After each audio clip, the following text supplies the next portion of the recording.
Homeboy. Homeboy. Brothers, there's only one blood, cause it ain't no sense in us trampling on the stones. It's us, down to the bone. Blood is thick, waters were known well, cousins were kept apart, mothers were often memories.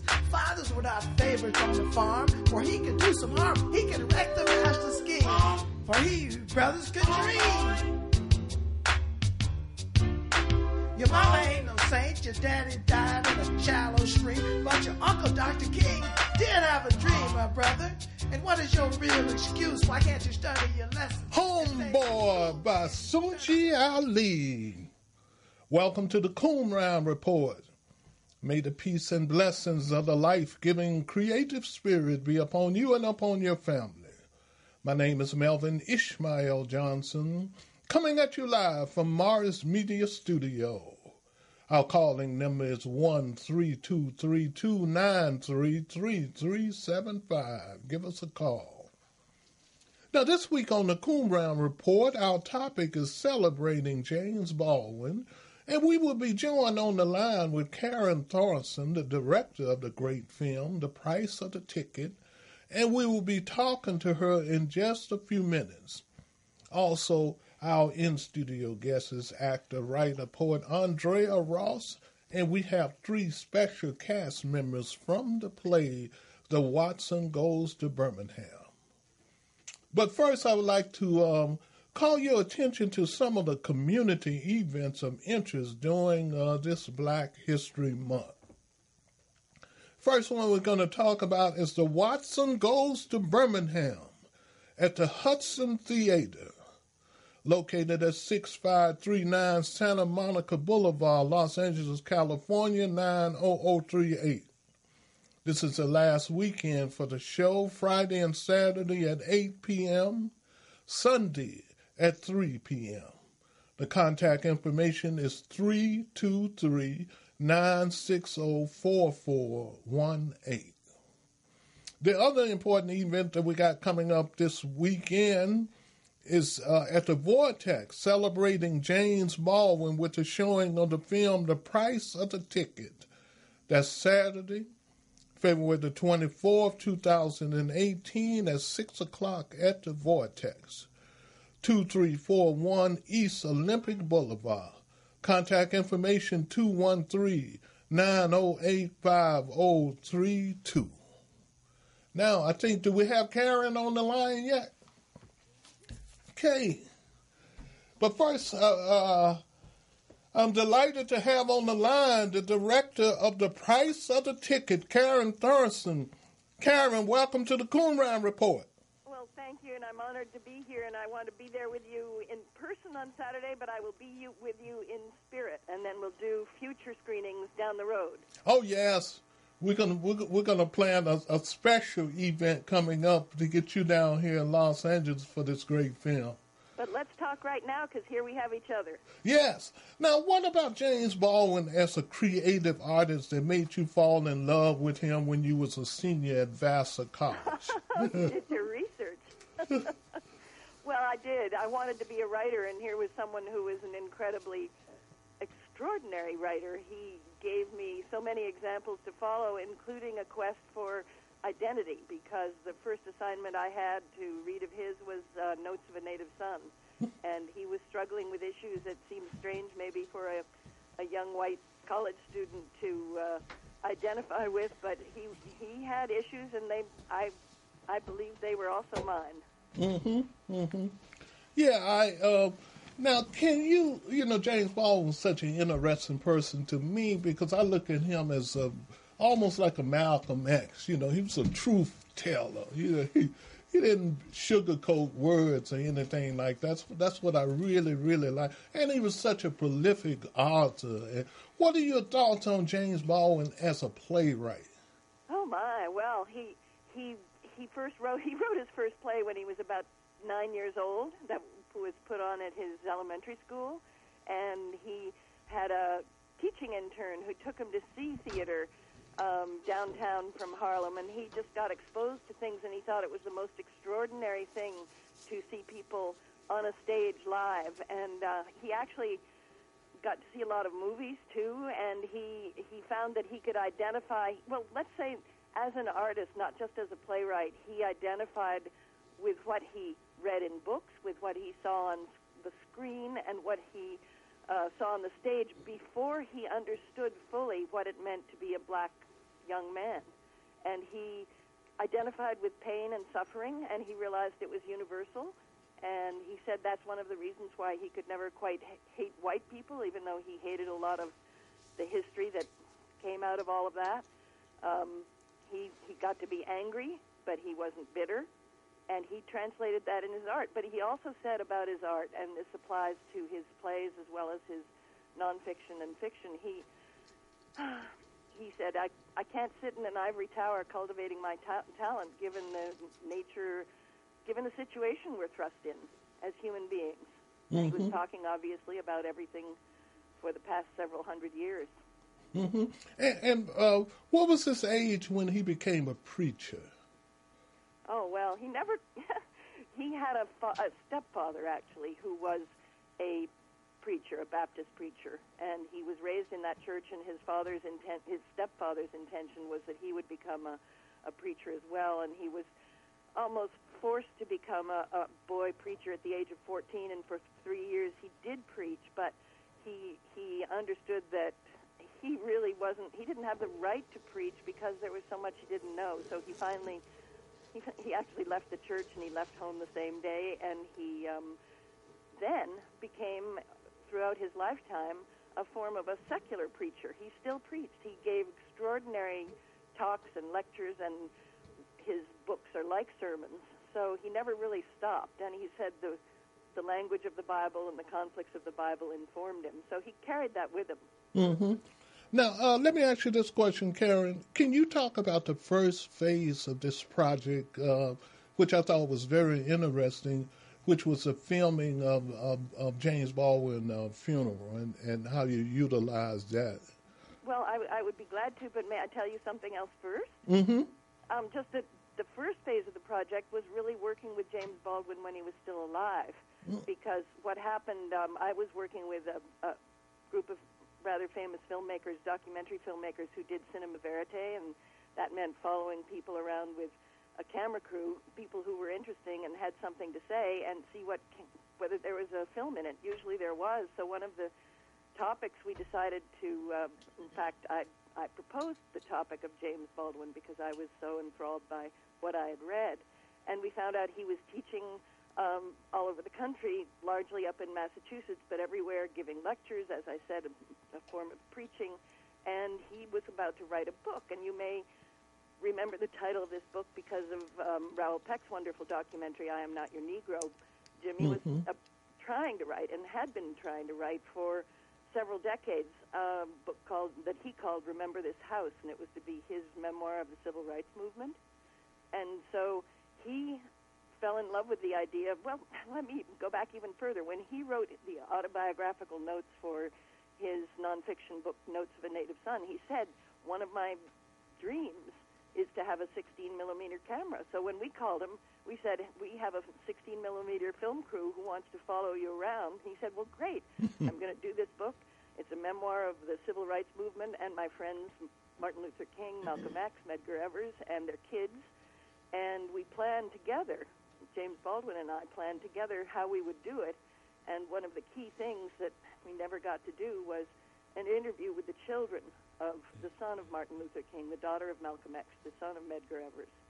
And he wanted to ask them a very important question, which to me is a centerpiece of what he was most concerned about. He wanted to ask them about progress in the frame of a phrase, was it worth it that your father was assassinated? And yeah, he never got to ask that question for our cameras because he died on December 1st, 1987, and that finally brings me to your question about the funeral, which, well, first of all, we never intended to make a film about James Baldwin dead. We were going to make a film about him alive with him. And so when it came the morning of his death, a friend of mine called me from our film office and said, Did you hear that James Baldwin died in France last night? And I didn't know, because he hadn't really divulged to many people at all that he was ill, and certainly not how ill. In fact, the last time I spoke to him on the phone in the fall of 1987, he said, "Oh, don't worry, Karen. I know why you're calling, but we'll be filming before the end of the year." Well, I had no idea, but we were indeed filming before the end of the year, and it was his funeral. Mm-hmm. So what was the technical aspect of that? How many cameras and et cetera like that did you guys use? Well, we had 2 film crews on hold, but then in the 8 days after the funeral, the Baldwin family was so besieged by the press, they said, "No press, we can't have anybody filming this, we can't do it." And then we thought, well, maybe we won't be able to do this. And then I had the crews on hold, and I'd been working. I knew David Baldwin, Jimmy's brother, because we'd been working together. And so the night before the funeral, there was an open casket viewing in a funeral home in Harlem. And I simply stood in line and waited until we got to the back of the room where I could speak to David, because I knew he'd be there. And he instantly greeted me, and I told him that we had camera crews if he were willing, and he gave us his blessing. So the next day, we were fortunate. We had Bill Dill and Greg Andraki, 2 very accomplished cameramen, and they had done new stuff, and they knew the faces. They knew who people were, and that church was full of all of the people who had figured in James Baldwin's life, both from a distance and up close. And they captured the footage, and then we got funding to put it together, and eventually it was on PBS American Masters. And then we just, on the 30th anniversary of James Baldwin's death, we have a restored version with the help of the National Endowment for the Arts and the Ford Foundation, which is the one I think you'll be showing on Saturday night. Beautiful. Now, let me ask you this. Did you come across any information that when James Baldwin wrote the screenplay for the movie Malcolm X, that Billy D. Williams was supposed to play Malcolm X? Oh, well, that was Jimmy's dream. He thought Billy D. Williams was terrific. And as a young actor, he had known him for a while and thought of him in different roles, but he was absolutely convinced that he'd be the perfect Malcolm. And he worked on that script over a period of, well, Jimmy was always on the road. He was going back and forth between Europe and all over the States, and it was hard for him to say no to different requests for his time. But he was writing this script, and he was meeting with Billy D. Williams, and at one point the studio, Columbia Pictures, rented a house for him in Palm Springs. And, well, they spent time there together, and there was a particular day. The way it's recorded is that they were at the pool, they were listening to Aretha Franklin. One of the reasons for that, I want to add, is that Jimmy identified with Aretha's music, and he said it was a mix of heartbreak and peacefulness that he wanted to attribute to Malcolm, because that's the way he saw Malcolm X. So anyway, they were listening to Aretha Franklin when the phone rang, and he was told that Martin Luther King had just been shot, that he wasn't dead yet, but that it was likely because it was a head wound. And that was sort of the beginning of the end of that script. It was really that as Jimmy wrote so eloquently, I think I really recommend his book No Name in the Street. He talks about that time in his life, and he talks about the fact that the studios wanted a very sanitized version of Malcolm X, and he wanted a truthful version. He talked about the importance of being a public figure and being a witness, and in many ways he was speaking about himself as well as about Malcolm. And this laid the foundation for the movie that Spike Lee did, Malcolm X. Spike credits Jimmy as his source, and then James Baldwin eventually did publish One Day When I Was Lost, his own version of the screenplay, which is a really interesting framework because it's not quite the same as anybody else's depiction, and it starts with, Malcolm X's childhood and his murdered father and a burning house, and as Jimmy put it, it ends with the death of, America in a way. It becomes the burning house. Now, just a couple more questions. What do you think was the impact of James Baldwin in relationship to Dr. King and Malcolm X on each other's thinking? There's a quote, and I can't tell you. I think it was during some interviews, and I'm going to paraphrase where Jimmy said, Jimmy was criticized because he was, he spoke favorably of a lot of Malcolm X's beliefs and Stokely Carmichael's beliefs, and that was supposedly anti-American at the time. But Jimmy couldn't love a country more than America, and he said, maybe it takes a Malcolm X to drive you into the arms of Martin. But he saw both of them as as a sort of younger brothers. Mm-hmm. He was much closer in temperament to Malcolm X than he was to Martin. But Martin also, despite the, how you twist legends over time, Martin was becoming more of a radical individual interested in class struggles as well as race struggles, and was more, and also Malcolm changed. He went to Mecca, and he suddenly met all these people from all over the world, and went from being more of a black separatist to saying, white is a state of mind. Mm-hmm. And that's the quote that meant a great deal to Jimmy, it meant a great deal to Martin, and it means a great deal to me. Mm-hmm. Yeah, a little later in the show, we're going to read something about James Baldwin's thoughts on the Birmingham bombing, since we got some cast members from that great play, Watson Goes to Birmingham, in the studio today. Excellent. Let me ask you just a couple more little quick questions. Yes, please. What do you think is the importance of James Baldwin for this day and age? If it's possible to say, we need him now more than ever.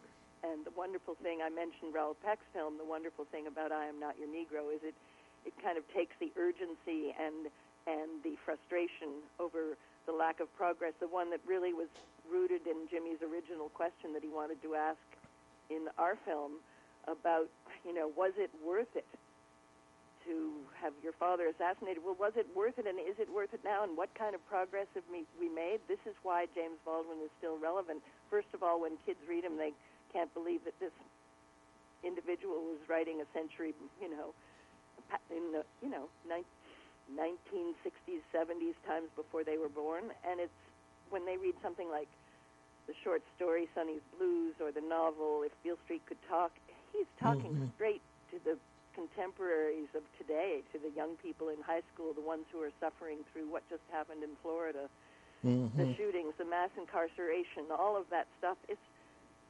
It's worse, and so therefore we need him even more. Yes. Okay, Karen, any closing comments that you would like to make? Well, I'd love to, if I can read a very short thing from No Name in the Street. Would that be okay? Yes. Okay, he said, ask any Mexican, any Puerto Rican, any black man, any poor person, ask the wretched how they fare in the halls of justice, and then you will know, not whether or not the country is just, but whether or not it has any love for justice or any concept of it. It is certain, in any case, that ignorance allied with power is the most ferocious enemy justice can have. What a truth teller. He was a truth teller. He was our witness and continues to be so, and that's why we need him. Mm-hmm. And that was a reference from where that you just read? That's from No Name in the Street. Mm-hmm. He's talking, actually, the book ranges over a lot of topics, and largely kind of everything from Watts and all the way through to the death of Martin Luther King, but it's the 60s encapsulated, and after he talks about what he had in common with Malcolm X, that's what he writes. Mm-hmm. Okay, Karen Thorson, thank you so much, and hey, you will be in our prayers. I know you'll be there this Saturday over at the Vortex in spirit. I will be with the Vortex in spirit, and I thank you for what you're doing, and I look forward to partnering with the Vortex and bringing this film and more talk about Jimmy to the rest of your fair city. Looking forward to it. I thank you for what you do. All the best. Thank you very much. Bye-bye. Yeah, Karen Thorson, the director of that great work, The Price of a Ticket. Now I'm delighted to have with us in the studio actor, writer, poet Andrea Ross. who will do a poem for us on Dr. Martin Luther King, and also in the studio, some members of the cast of Watson Goes to Birmingham, which is in the last week of its run. And let's see, Marcus is just coming up in here to help us talk about this great play, and the director is sitting over there smiling, and I think she brought her moms here with us. So let's start over here and introduce yourself, and a few words. We'll go around. I'll have Andrea open the Dr. King piece, and we get into our discussion. Hi, I'm Sonia Jackson from the Watsons Go to Birmingham 1963. I play Grandma. And it's a wonderful show to come out. It's a family-friendly show. It's a show that is relevant today. And it's a great opening for parents to have conversations with their children and to include their children in the current events and give them a place a platform to talk from. Because sometimes, kids don't know where to start when they want to have something to say. So it's a great show for parents to include their entire family. Mm-hmm. Hello, my name is Paulette Clark. I'm the mother to the director of The Watsons Go to Birmingham, 1963, Bernadette Speaks. And what I did was more or less research the background, photos, songs during that period, costumes and things of that nature.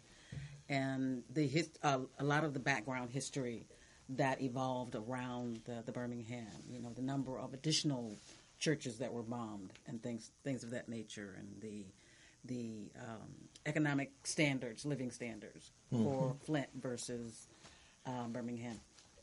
Okay. Hello, everyone. My name is Marcus Clark Oliver, and I play Daniel Watson, the father of the Watson clan. To piggyback on what Sonia was saying, it's a very family-friendly production.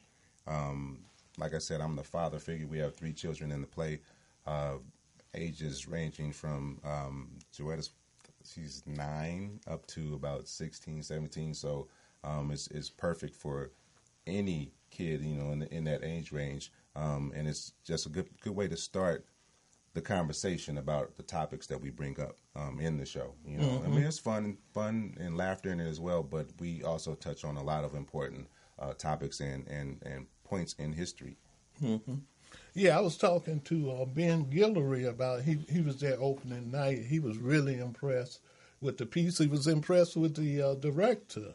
So I'm looking forward to seeing it Sunday. Andrea, tell us a little about yourself and then the piece that you're going to perform for us to get into our discussion. Okay, Melvin. Well, my name is Andrea Ross. I am an actress, a poet, spoken word artist. I'm an author and illustrator of 3 children's books, currently getting ready to be published very soon.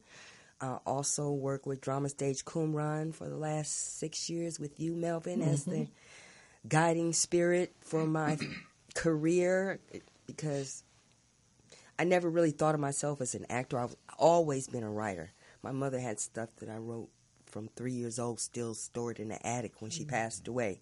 So I've been writing from a very young age, but I just, in the last 5 or 6 years, took it to the next level and started performing on stage, and it's just a beast now in me. I love it. I love the theater. I love the work.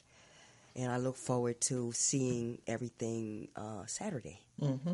And what's the piece you're going to do for us? I am going to recite a piece entitled We Dream On, and it's dedicated to the memory of Dr. Martin Luther King, because his most famous speech, as we all know, I have a dream. Well, he needs to know that we still dream on. Okay. Andrea Ross.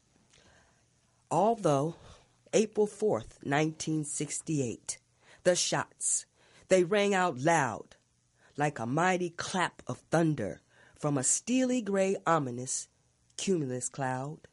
The screams followed the cries and the tears. Our worst fears came true. A lonely, mad assassin's bullet, it finally took you.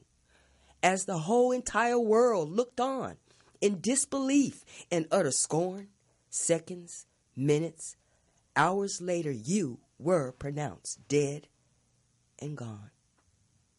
One collective, painful, excruciating sigh. Why? Why? Somebody please tell us why. What had this articulate, brilliant, magnificent, God-fearing, Nobel Peace Prize-winning man done to deserve such a horrendous fate? For you see, he was larger than his own life.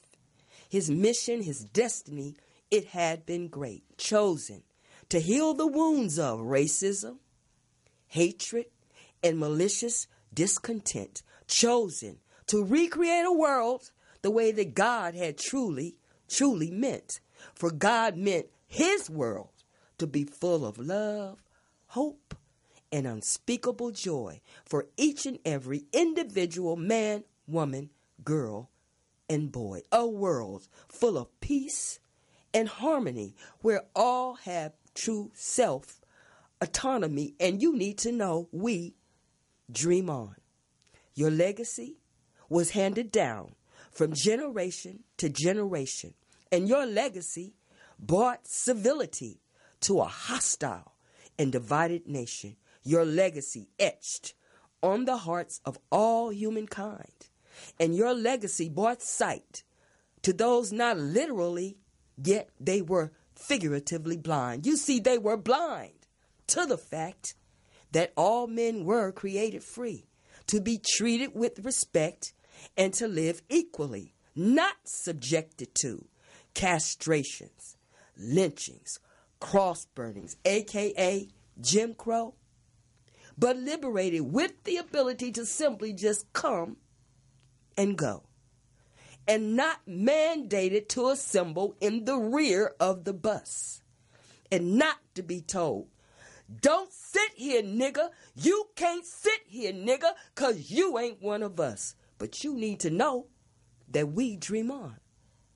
Your legacy, it was born on that dusty Selma, Alabama road as you marched, arm in arm, hand in hand, shoulder to shoulder, heads held high. The seeds of democracy, they were quietly sowed as you marched, arm in arm, hand in hand, shoulder to shoulder, heads held high, into a hornet's nest, a venomous snake pit of Ku Klux Klan mentality. Still, you marched arm in arm, hand in hand, shoulder to shoulder, heads held high, protesting nonviolently. Vicious dogs, redneck Alabama hot lead bullets, bloody, bludgeoning, redneck Alabama police batons, nor pressurized firemen's redneck Alabama water hose could not quench your thirst for freedom, justice, liberty, democracy, equality, dignity, and so your story goes. And your legacy, it just grows and grows and grows and grows. And you need to know, Dr. Martin Luther King Jr., that the first black president, President Barack Obama, his mantra was, yes, we can. Vox Populi, that is Latin for the voice of the people, spoke as we elected, then re-elected you. Yes, we did.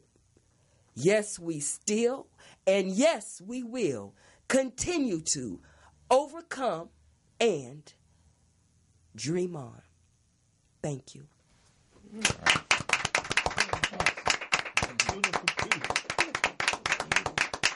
Okay, that's a beautiful segue into what we're getting ready to talk about now. I want to go around and talk about your thoughts on Birmingham and the civil rights movement. Anybody want to pick up on that? Well, I don't know.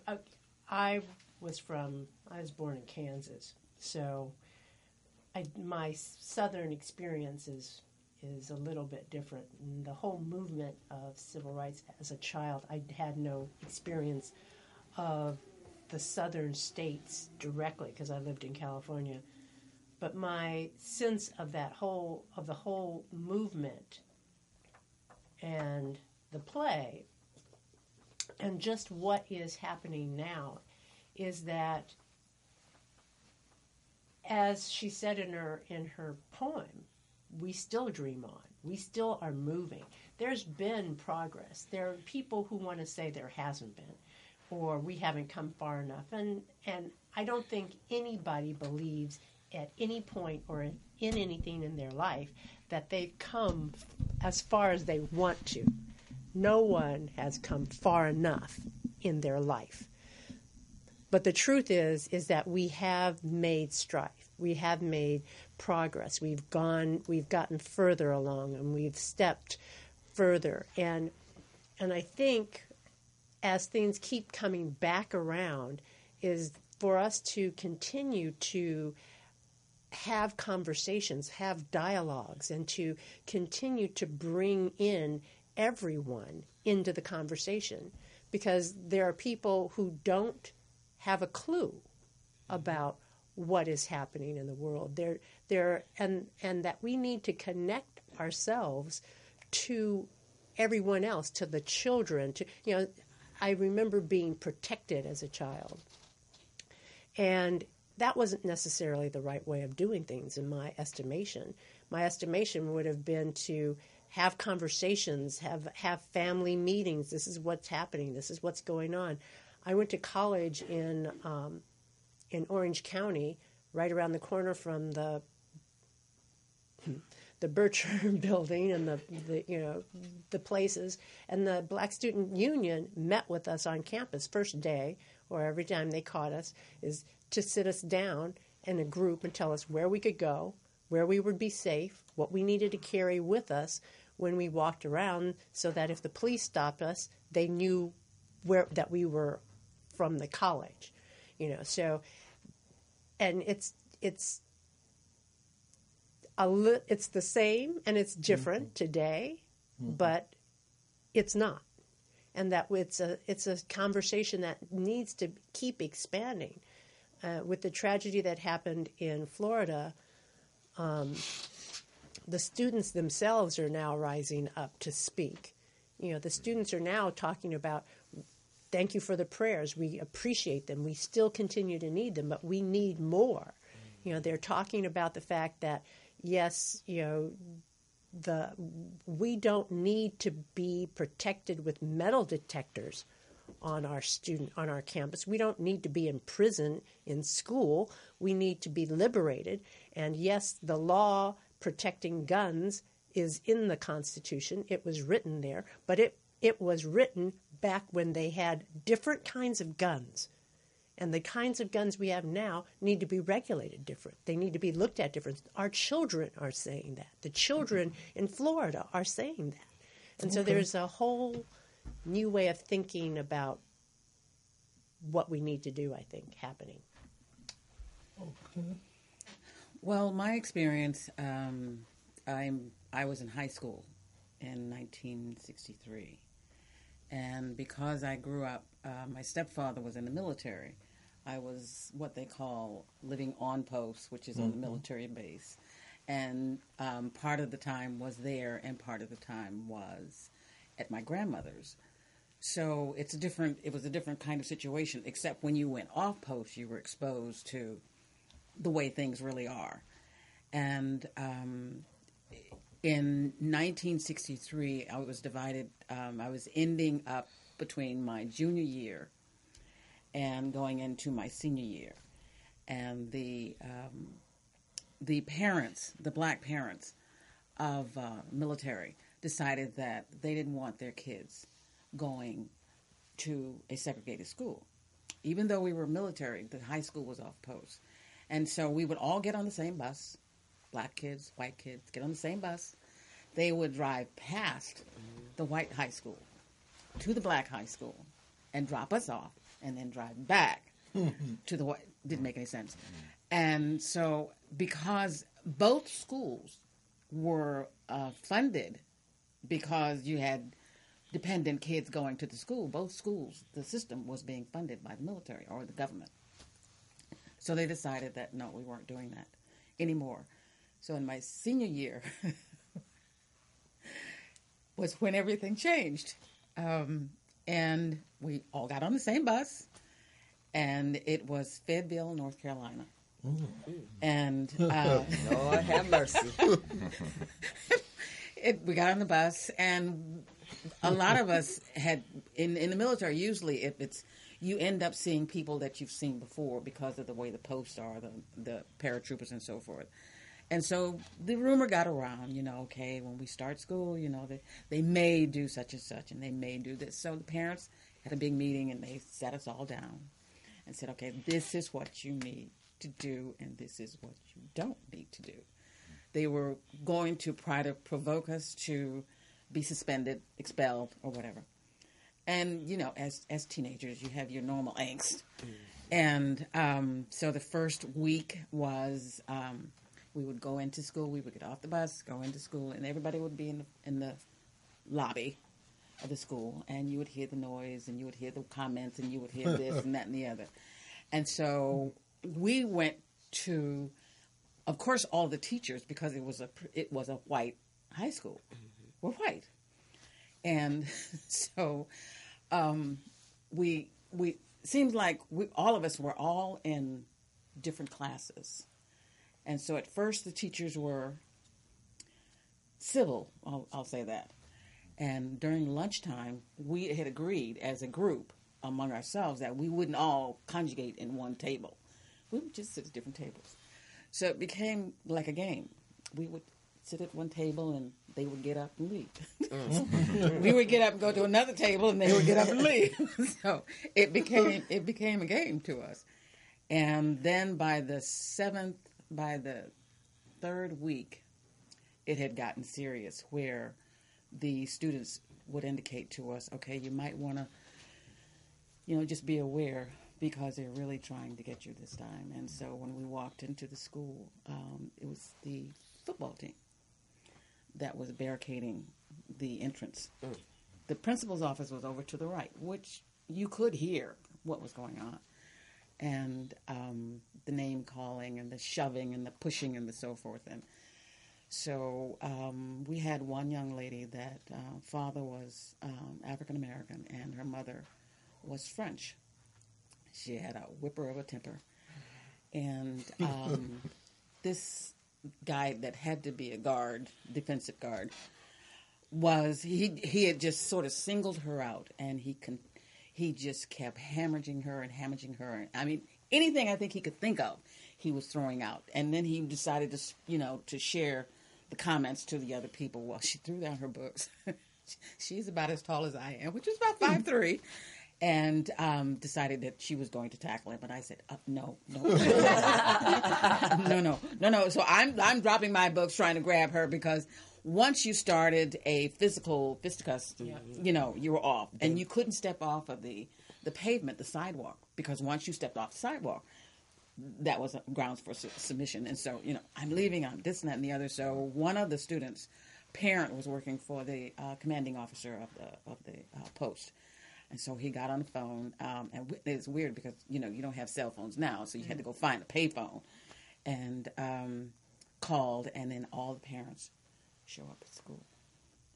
And so it was finally moderated, where it calmed down. But we got it to the point where they threatened to withhold fundings of the school. So that was the only reason that the people in authority stepped in, because otherwise they were behind closed doors. And as the way it is now, when my younger cousin went to the high school years ago, it's like, it had totally changed. Black. Totally changed. I mean, it was besides being integrated, and so the whole atmosphere was different. And I ended up leaving 6 weeks after that because my stepfather was being relocated to stationed in Germany.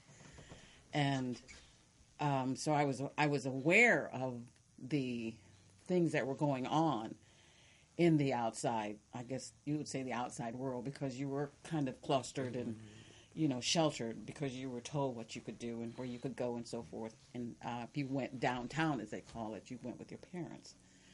And when I went to Germany, you found the Germans that could speak English that I had become friends with. Their newspaper would have plastings of dogs, police, and so forth. So I think they were just fascinated that this would actually happen. So they would ask you, how is that possible? Because they're looking at, years ago where the Nazis and so forth and things of that nature, and this is supposed to be a democratic country. Right. How is that possible? How can that happen? We're still asking that question. Yes. Mm-hmm. How is that possible? This is the 21st century. Mm-hmm. Okay. Yeah.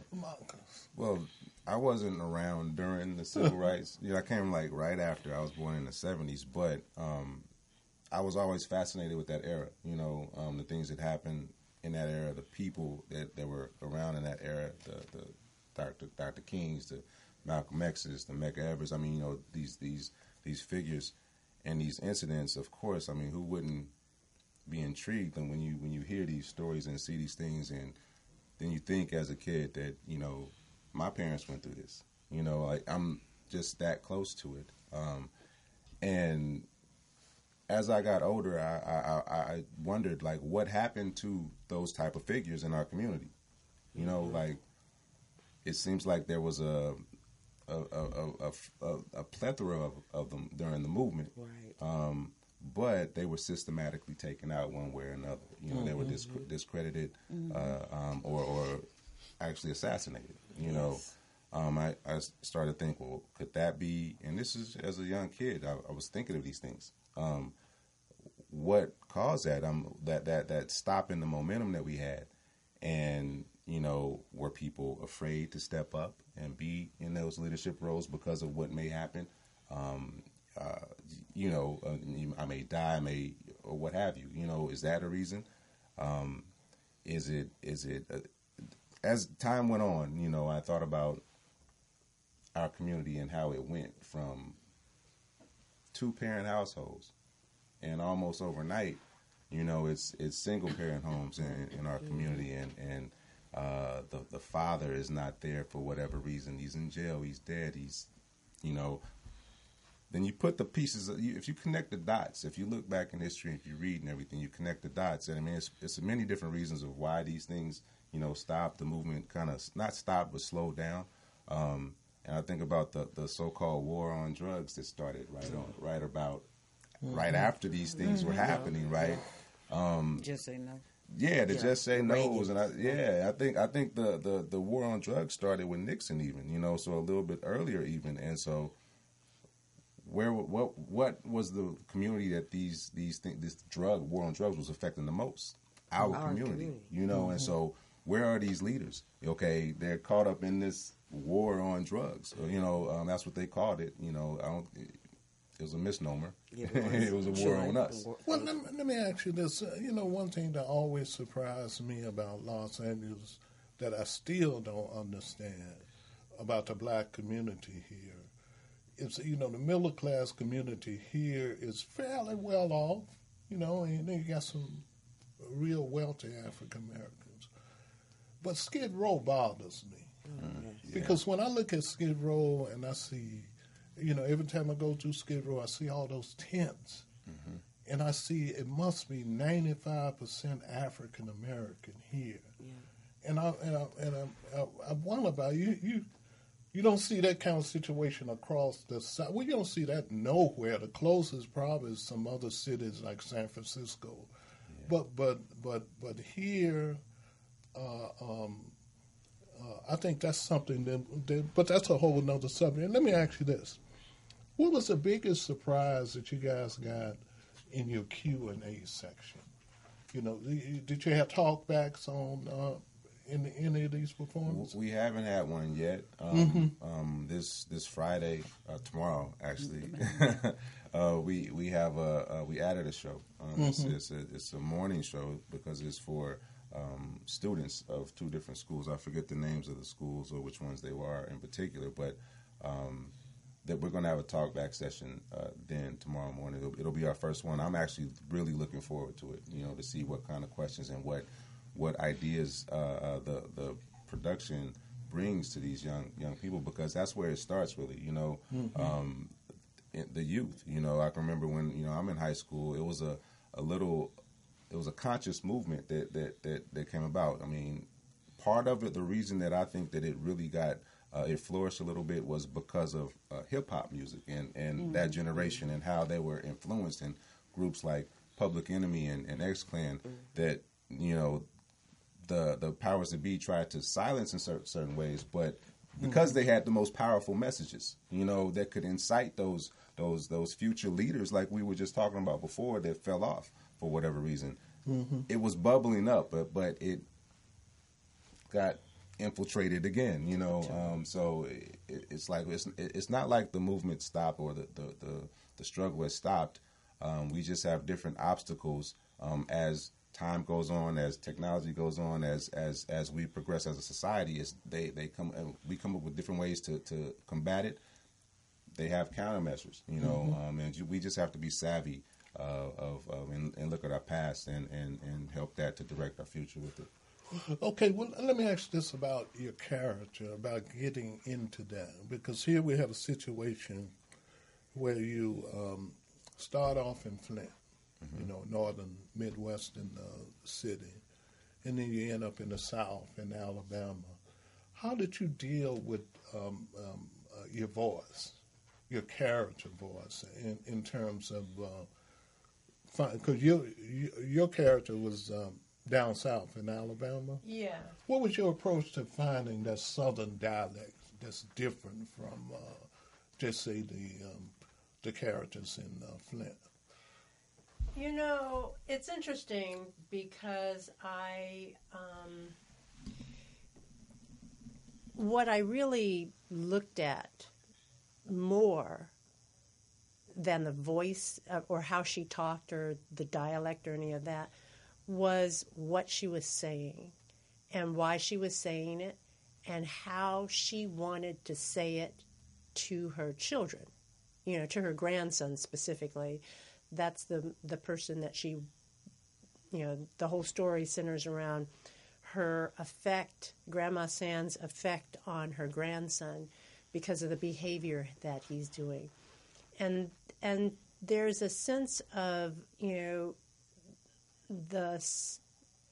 they talk about Southerners speaking slower and to me it's not that they're speaking slower, it's that they just pretty much take their time. And grandmothers have been around for a while and they just don't have to rush. No, they don't. We have figured out what needs to be said and the way it's going to be said, and it's going to be said in my time. And you either going to listen or you're not. And if you're not going to listen, I'm not going to be bothered with you. So there's a way that I see, that I have seen with grandmothers who are the truth tellers, who are the people who support us, who have prayed us through this world, that are still praying with us, the ancestors that carried us, and that there is the speaking of what she says comes from all of that. And so that's kind of more where I took her as opposed to how do they speak in the South, How about your character? Did you have to make any changes in trying to find the voice for that character?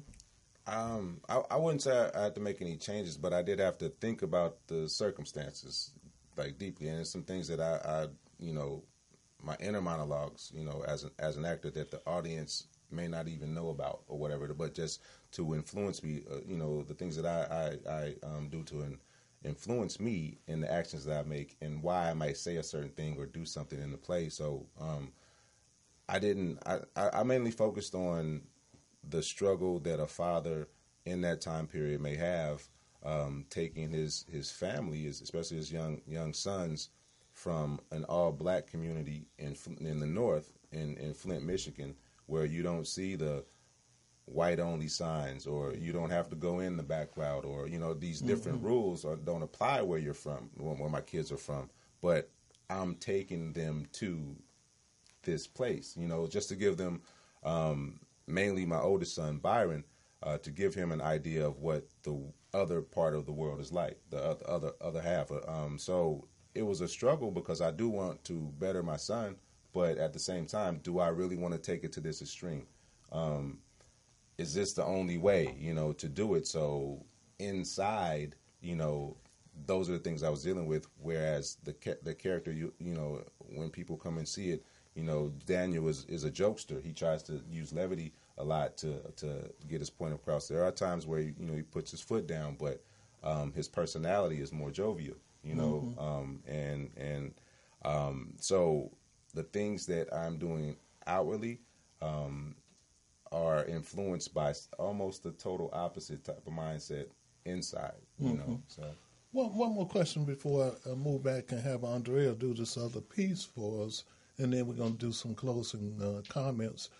Any surprises in this run, from when you first started to where you're at now?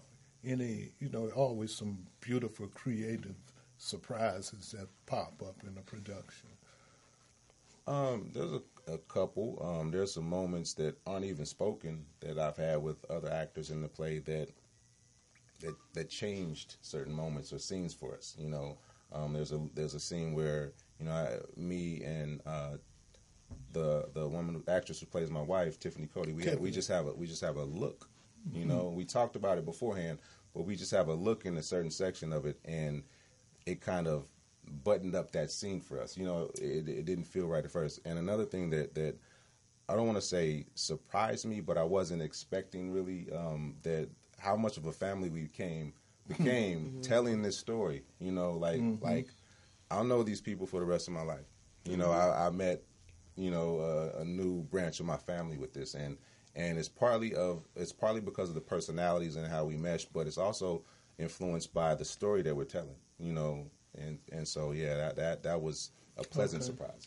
And there's a connection with all of us to wanting to tell this story and to do honor to it, to the people who lived through those kinds of situations. I remembered, because we would drive across country as a kid, because I was 10 in 1963, and we would drive across country to Kansas and to Missouri to visit the other part of the family. And I can remember, I don't remember where, but I can remember we bought ice cream, and it was summer, and it was really hot outside.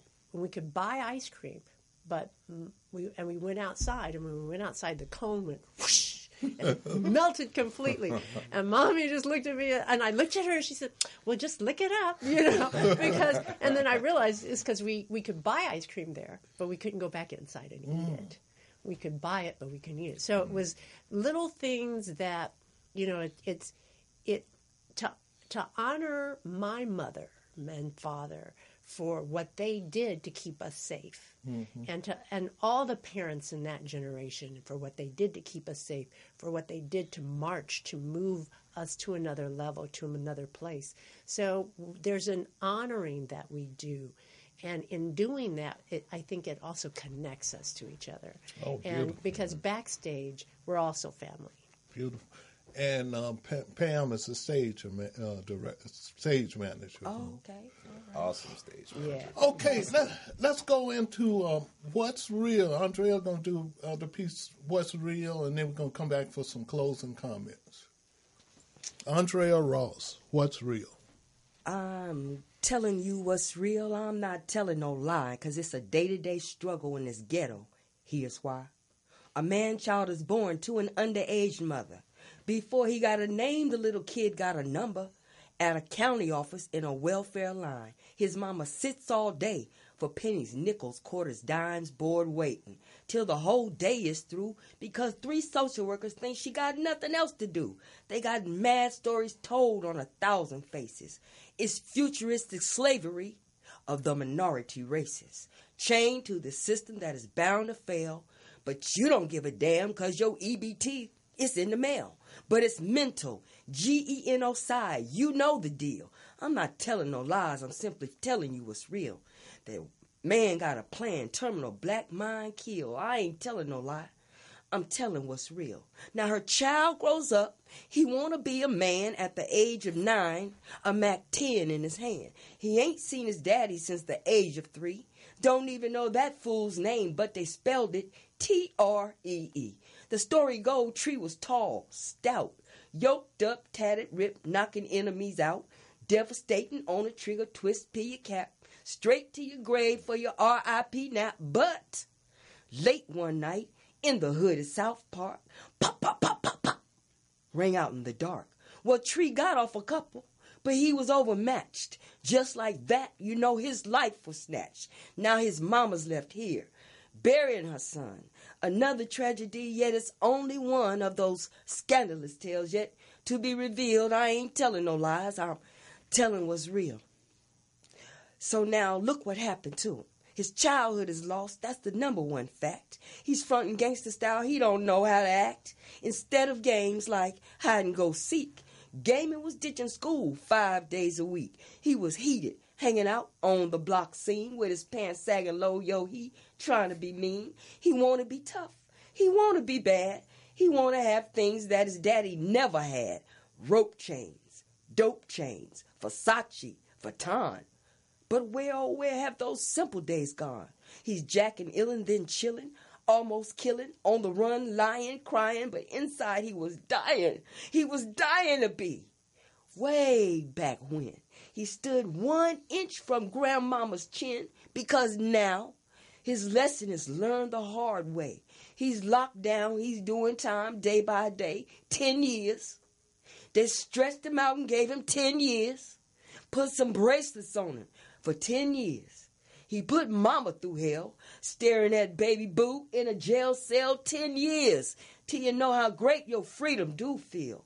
I ain't telling you no lie, I'm telling you all what's real. The man got a plan, terminal, black mind kill. I ain't telling no lie, people. I'm simply telling what's real. Thank you. All right. Okay, Andrea Ross. Let's go around for some little quick comments, or maybe about 30 seconds apiece. We winding it down. Let's start with you, Andrea. Quick comments, closing comments. Well, my closing comment would be, the more things change, the more they stay the same. When I look on TV, it seems like we have rewound the clock back to the 1920s, 1930s, 1910s. With hashtag 45, I won't say running the country, but ruining the country. It's time for us to step back up to the plate. Yes, we need new, effective leadership, because right now we're going to hell in a handbasket, and that's all I have to say. Okay, Marcus. I just want to say that we have to continue to empower the youth, you know, and make them aware of what has happened in the past and what's going on now, and just keep them interested in the struggle, because that's the only way that we're going to continue this fight. You know, we can't just do it in spots here and there, but we just have to continue this fight. And like I said, the youth is the key. So that's why I'm really excited about this show tomorrow morning. You know, and excited about the Q&A that we're going to have with the kids there. But everybody, yeah, another little piece. Come see the show. Come see the show. We have 2 left. We're sold out Sunday, but it's Friday and Saturday. Come check us out. You will not be disappointed. Mm-hmm. Well, I also agree that it is the youth. The millennials that are coming up now are they're a different breed, and I think they say the same thing about each particular generation. But and then you have the generation that's after them, because my grandson is 16, so I think he's in the X or Z or one of those, and they're more tech savvy. You know, everything is tech savvy. But I think they're very curious, and I think that as an adult now, we just still have to engage in the neighborhood, but we still have to talk to the children, let them know this is where we came from. This is what happened then. The same thing is happening now. Yep. So pay attention. Okay. And I think we're all on the same page with that, because the youth are the ones that are going to carry it forward. And so, the thing that I would also add is that as parents, we need to engage them. We have to be the leadership first. And we have to be that first leadership so that we're in the house. And it's not just us in the house. It's the whole African proverb, it takes a village. Yep. Yes. And if we listen to the children, if we engage them, they'll listen. And if we listen to them, they will also teach us. Exactly. So that's what I'd say. Okay, the Watson goes to Birmingham last weekend at the Hudson Theater, located at 6539 Santa Monica Boulevard, 90038, Friday and Saturday at 8, Sunday at 3 p.m. Contact information 323-960-4418. Also this weekend, Saturday, celebrating James Baldwin with the showing of the film The Price of the Ticket, Saturday, February 24th, 2018, at 6 o'clock p.m. at the Vortex, which is located 2341 East Olympic Boulevard. Contact information 213-908-5032. A special thanks to Karen Thorson on the line, my in-studio guest, Andrea Ross. We got the cast members, some of the cast members from the Watson Goes to Birmingham. Please listen to past shows of the Qumran Report by Googling in Qumran Report. Thank you for tuning in to the Qumran Report, and from your host, Melvin Ishmael Johnson, may the peace and blessings of the life-giving creative spirit be upon you and upon your family. I leave you with Homeboy by Sunji Ali. Okay. Homeboy.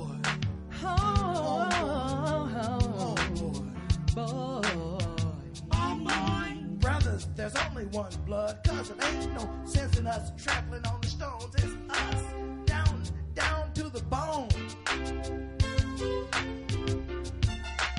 Blood is thick, waters were known well, cousins were kept apart, mothers were often memories. Fathers were not favorites on the farm, for he could do some harm, he could wreck the master's scheme, for he brothers could dream.